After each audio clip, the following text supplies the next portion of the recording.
Hoje nós temos Dia do Senhor, domingo, primeiro dia da semana, dia de poder participar ativamente na vida da comunidade. Chegando o final de semana, precisamos já ansiar para nos reunir, seja na juventude, seja nos cultos, seja na escola dominical, nos cultinhos, e assim a gente poder motivar uns aos outros, ir como família, para podermos engrandecer a Deus, podermos prestar culto ao nosso Senhor, podemos engrandecê-lo por meio do louvor, cânticos de louvor que engrandeçam ao nosso Deus, e assim também podermos orar uns pelos outros e intercedermos. O poder da oração. Dr. H.C. Tucker era um missionário no Brasil por muitos anos, conta um fato interessante da sua mocidade sobre o poder da oração. Quando veio pela primeira vez à nossa terra, estava viajando pelo interior, pregando o Evangelho e vendendo Bíblias. Em certo lugar, ele foi barrado por um grupo de homens que queriam matá-lo, apontando-lhe uma arma. O jovem missionário ficou com muito medo. No princípio, mas sentiu-se animado e logo depois começou a explicar o Evangelho e a palavra de Deus e a missão que ele estava se propondo e estava empenhado naquele momento. E assim, pouco a pouco, aquela arma apontada para ele foi... Pouco a pouco aquela arma caiu por terra e aquele missionário, o Sr. Tucker, ele podia seguir o seu caminho. Meses mais tarde, ele recebeu dos Estados Unidos uma carta da sua saudosa mãe, dizendo que enquanto ela lhe escrevia, ela tivera o pressentimento de que ele estava em perigo e ela se ajoelhara em oração a seu favor. Isso aconteceu na hora exata que ele enfrentava aqueles homens que queriam matá-lo. O Sr. Tucker diz até hoje que deve a sua vida à oração da sua mãe naquela ocasião. Cristo nos deu o exemplo de intercedermos uns pelos outros. Quando intercedeu pelos seus discípulos, também intercedeu por nós. Isso é maravilhoso saber que Jesus pediu por nós, orou por nós, assim também como pelos discípulos, para que eles não desfalecessem e não desanimassem.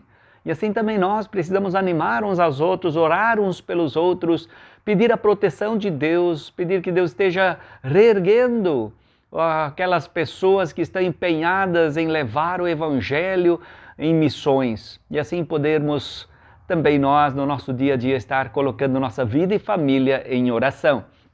Diz o versículo bíblico, hoje 16 de abril, Jesus disse para Tomé, porque você me viu, creu? É uma pergunta interessante, né? Ver para crer parecia ser um brasileiro, né? Que tem que ver para crer. Felizes são os que não viram e creram. João 20, 29. Nós apenas precisamos crer no Evangelho. Nós não precisamos ver. Fé e a certeza das coisas que esperamos e a convicção de fatos que não vemos. Hebreus 11, 1. Então precisamos apenas saber de que Deus está no controle, que Deus sabe, que Deus está agindo, que Deus agirá conforme a sua vontade. Do Salmo 99, versículo 5, exultem o Senhor, nosso Deus, e prostrem-se diante do estrado de seus pés. O Senhor é santo. Adoração a Deus, eles... Com todo temor e tremor diante de Deus, eles se curvavam, se prostravam do estrado dos seus pés. O Senhor é santo. E assim eles louvavam, engrandeciam a Deus com toda reverência, com toda sinceridade. Em Atos 4:31, tendo os apóstolos orado, tremeu o lugar onde estavam reunidos. Todos ficaram cheios do Espírito Santo e com ousadia anunciavam a palavra de Deus.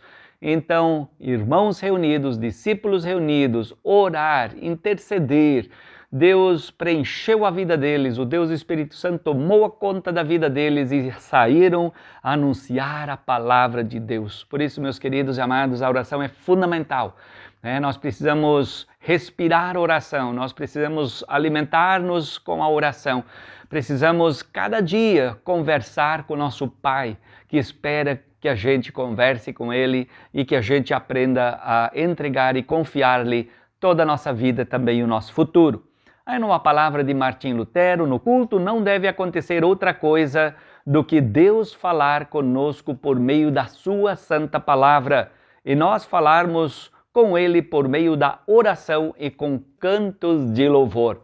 Que assim seja, que também possamos nós louvar, engrandecer o nosso Deus quando tivermos culto, quando a gente for ao culto. De fato, é prestar culto a Deus, não é estar de corpo presente apenas, ou fazer por religiosidade, ou porque pertencemos, ou porque somos membros daquela instituição, mas precisamos fazê-lo porque cremos em Deus, para agradecer, para louvar, para interceder, para conversar, para entregar tudo nas mãos do Senhor. Que Deus sim esteja guiando nossas vidas nesse dia hoje, que possamos descansar verdadeiramente também o nosso corpo para podermos iniciar mais uma semana na presença do nosso Deus e no nosso trabalho e em tudo aquilo que nos é confiado dia a dia. A todos nós, um abençoado domingo.